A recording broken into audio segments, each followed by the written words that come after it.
तुमच्या सर्वांचं स्वागत। आज आपण कच्च्या साबुदाण्याची झटपट होणारी 5 मिनिटात होणारी ही रेसिपी बघणार आहोत। सोपी रेसिपी आहे, चवीलाही खूप छान लागते। सो ही रेसिपी नक्की आपल्याला या रेसिपीसाठी 1 कप साबुदाणा घ्यायचा आहे आणि हा कच्चा साबुदाणा घ्यायचा आहे। अजिबात आपल्याला साबुदाणा भिजवण्याची गरज लागत नाही। कधी कधी साबुदाणा भिजवण्याचा आपण विसरून जातो आणि आपला उपवास असतो। सो तेव्हा काय करायचं, अशा प्रकारची रेसिपी तुम्ही करू शकता। इथे आपल्याला 1 ग्लास घ्यायचा आहे आणि या ग्लासामध्ये ही जी प्लास्टिकची बॅग आहे ती आपल्याला घालून घ्यायची आहे। अशा प्रकारे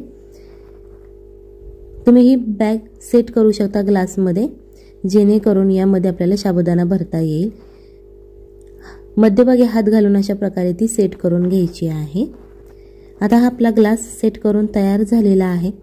याच्यानंतर आपल्याला साबुदाणा घ्यायचा आहे कच्चा, तो या ग्लासमध्ये आपल्याला भरून घ्यायचा आहे।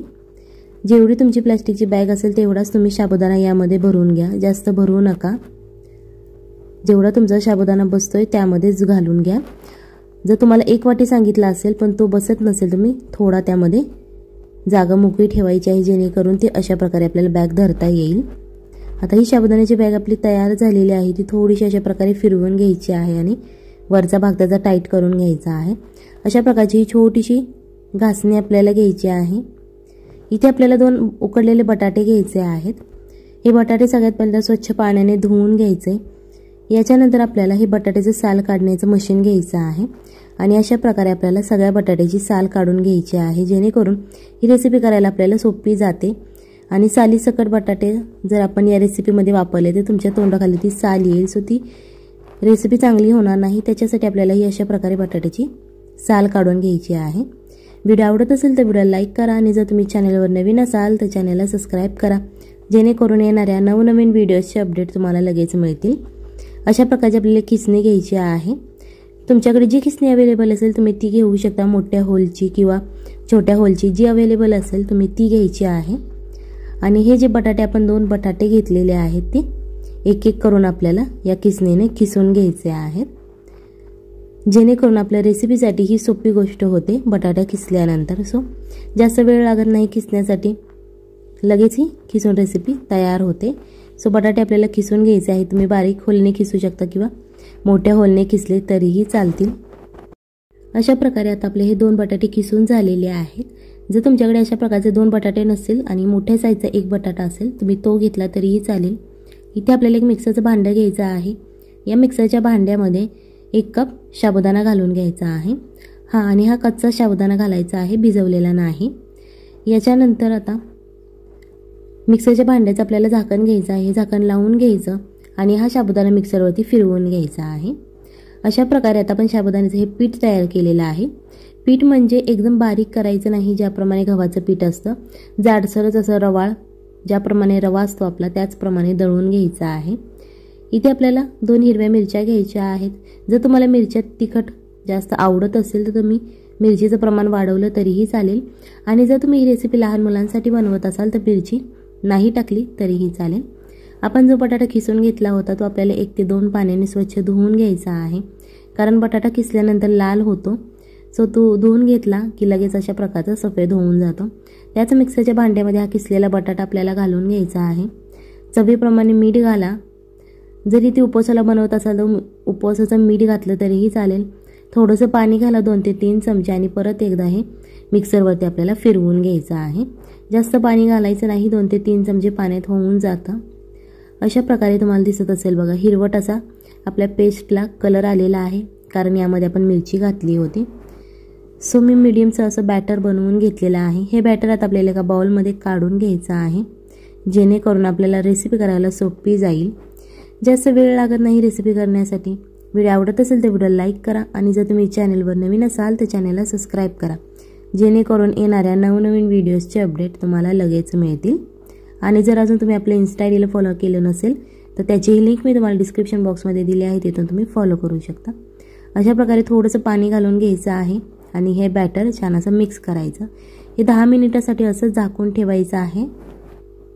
जर तुमच्याकडे जास्त वेळ नसेल तर तुम्ही 5 मिनिटासाठी झाकून ठेवलं तरीही चालेल। इथे एक बोल घ्यायचा आहे, छोटीशी वाटी तुम्ही घेऊ शकता। यामध्ये आपल्याला अर्धा चमचा जिरे घालायचे आहेत, अर्धा चमचा मोहरी घालू शकता, जर मोहरी तुमच्याकडे उपवासाला चालत नसेल तर तुम्ही नाही घातली तरीही चालेल। 1 चमचा तीळ घाला, सफेद तीळ। अर्धा चमचा लाल तिखट घाला। लाल तिखट म्हणजे फक्त आपल्याला इथे मिरची पावडरच वापरायची आहे, गरम मसाला नाही। थोडीशी हळद घालून घ्या। त्याच्यानंतर 1 चमचा आपल्याला धना पावडर घालायची आहे। तुम्ही इथे कोथिंबीर घातली तरीही चालेल आणि अर्धा चमचा रेड चिली फ्लेक्स घालून घ्यायचे आहे। अशा प्रकारे आपले सगळे मसाले तयार झालेले आहेत।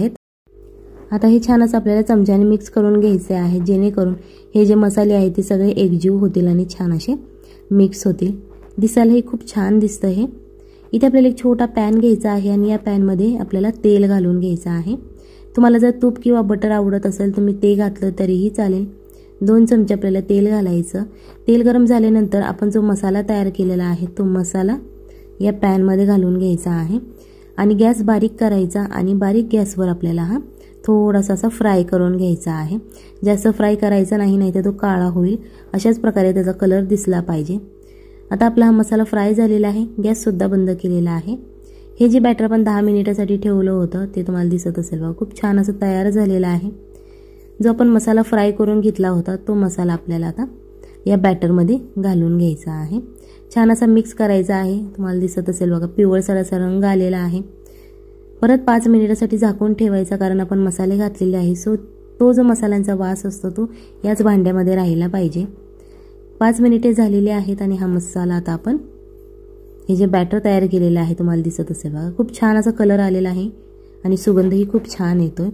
याच्यानंतर आपल्याला ग्लास घ्यायचा आहे आणि ग्लासमध्ये अशा प्रकारची प्लास्टिकची बॅग घ्यायची आहे, जी केकवाले यूज करतात क्रीम भरण्यासाठी। ती प्लास्टिकची बॅग घ्यायची आहे आणि अशा प्रकारे ग्लासला सेट करून घ्यायची आहे, जेणेकरून ती छान अशी सेट होईल। जे आपण बॅटर तयार केलेलं आहे ते बॅटर आपल्याला या ग्लासमध्ये घालून घ्यायचं आहे। जेवढं बॅटर यामध्ये बसत आहे तेवढंच तुम्ही घाला, जास्त घालू नका।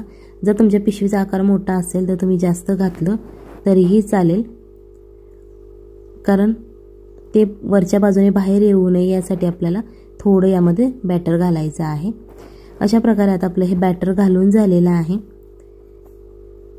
पिशवीचे जे एक्स्ट्राचा जो पार्ट आहे तो अशा प्रकारे वरती करायचा आहे आणि हे जे बॅटर आहे ते थोडंसं आपल्याला हाताच्या मदतीने खाली दाबून घ्यायचं आहे।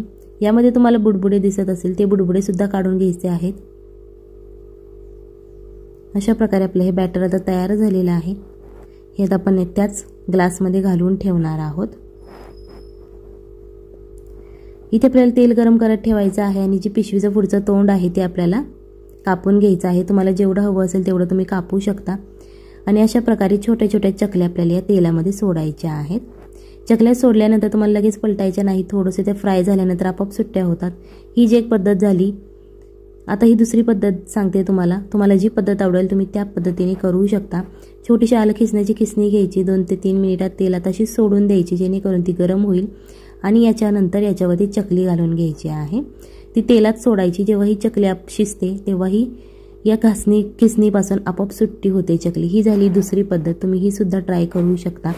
आता याच्यानंतर तिसरी पद्धत सांगत आहे, ती म्हणजे अशा प्रकारे ज्याप्रमाणे कुरकुरे असतात त्याचप्रमाणे हे उभट आकाराचं आपल्याला तेलामध्ये सोडून घ्यायचं आहे, जेणेकरून आपली झटपट अशी रेसिपी तयार होते। मी तुम्हाला 3 पद्धती सांगितल्या आहेत। तुम्हाला जी पद्धत आवडत आहे तुम्ही त्या पद्धतीने ही रेसिपी करू शकता। ही रेसिपी नक्की घरी ट्राय करा, आपल्या फॅमिलीला खाऊ घाला आणि मग मला कमेंटमध्ये सांगा कशी झाली होती, कारण खूप छान अशी रेसिपी आहे, टेस्टी। उपवासाला तुम्ही बनवू शकता, नाश्त्याला बनवून खाऊ शकता किंवा मुलांच्या टिफिनला सुद्धा देऊ शकता। इतकी टेस्टी ही रेसिपी आहे। ही तुम्ही एका सॉस बरोबर, चटणी बरोबर किंवा दही बरोबर खा। चला तर मग भेटूयात पुढच्या रेसिपीमध्ये।